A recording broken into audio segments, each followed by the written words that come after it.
Assalamualaikum warahmatullahi wabarakatuh. Perkenalkan, nama saya Jaino dari program studi Manajemen Pendidikan Islam, jurusan Pendidikan Islam semester 4 di Universitas Islam Negeri Sultan Haji Muhammad Idris Samarinda. Dengan dibuatnya video ini untuk memenuhi tugas mata kuliah perilaku organisasi dengan dosen pengampu Ibu Siti Julaiha SAG MPD. Video kali ini saya ingin membahas tentang iklim organisasi. Mari kita simak pembahasan berikut ini. Baik, tema video ini yaitu tentang iklim organisasi. Kira-kira apa yang membuat suasana kerja di suatu organisasi terasa nyaman atau malah penuh tekanan? Jawabannya ada pada iklim organisasi. Jadi di video ini saya akan membahas bagaimana definisi daripada iklim organisasi, komponennya, dan juga jenis-jenis iklim organisasi. Yuk simak sampai habis. Baik, kita langsung ke definisinya. Apa itu iklim organisasi? Jadi, iklim organisasi merupakan persepsi kolektif dari para anggota terhadap situasi kerja dalam organisasi. Hal ini menggambarkan bagaimana setiap individu merasakan dan menafsirkan suasana di tempat kerja, termasuk bagaimana aturan, prosedur, serta hubungan antar anggota dijalankan dalam keseharian. Nah, jadi definisi ini menjelaskan bahwa iklim organisasi bukan hanya tentang aturan formal ataupun struktur organisasi, tapi lebih pada perasaan bersama yang terbentuk dari pengalaman kerja sehari-hari. Nah, semisalnya, apakah suasana kerja terasa mendukung, terbuka, penuh tekanan, atau kompetitif? Nah, semua itu dipengaruhi oleh bagaimana kebijakan diterapkan, bagaimana pimpinan bersikap, dan bagaimana rekan kerja berinteraksi satu sama lain. Nah, jadi iklim organisasi ini sangat penting karena dapat memengaruhi semangat kerja, kepuasan, dan produktivitas karyawan. Nah, kemudian selanjutnya, dalam suatu iklim organisasi itu terdapat komponen iklim organisasi. Jadi ada beberapa komponen iklim dalam suatu organisasi. Di antaranya yang pertama yaitu struktur organisasi.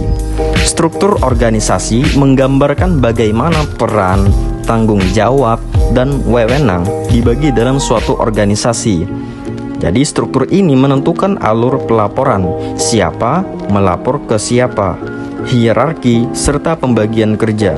Struktur yang jelas dapat menciptakan suasana kerja yang tertib dan efisien. Selanjutnya yang kedua, kebijakan dan prosedur.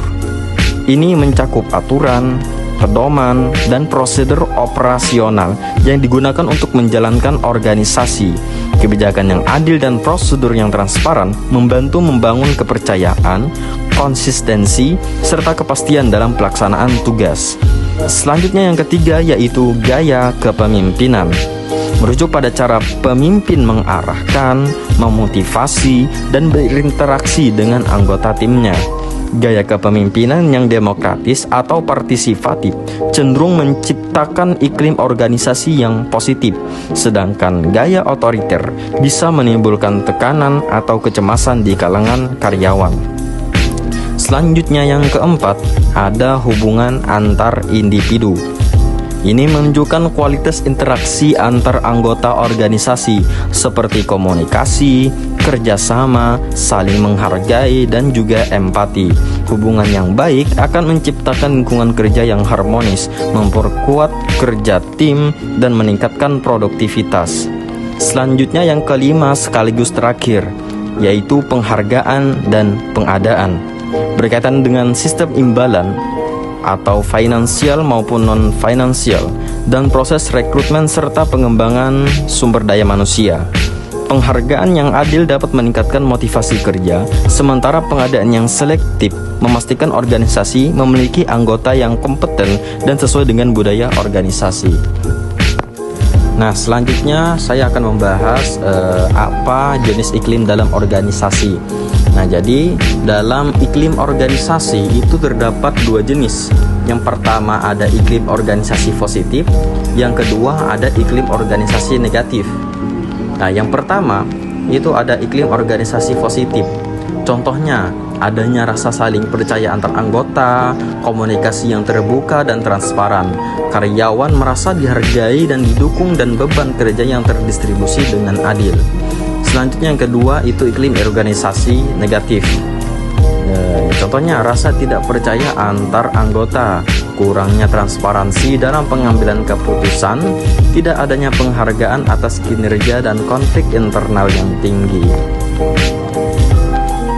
Nah, jadi itulah pembahasan tentang iklim organisasi, mulai dari definisi, komponen, dan jenis iklim dalam organisasi. Nah, jadi sampai di sini saja video dari saya, semoga bermanfaat. Akhirul kalam, wallahul mu'afiq la aqwamit thariq. Assalamualaikum warahmatullahi wabarakatuh.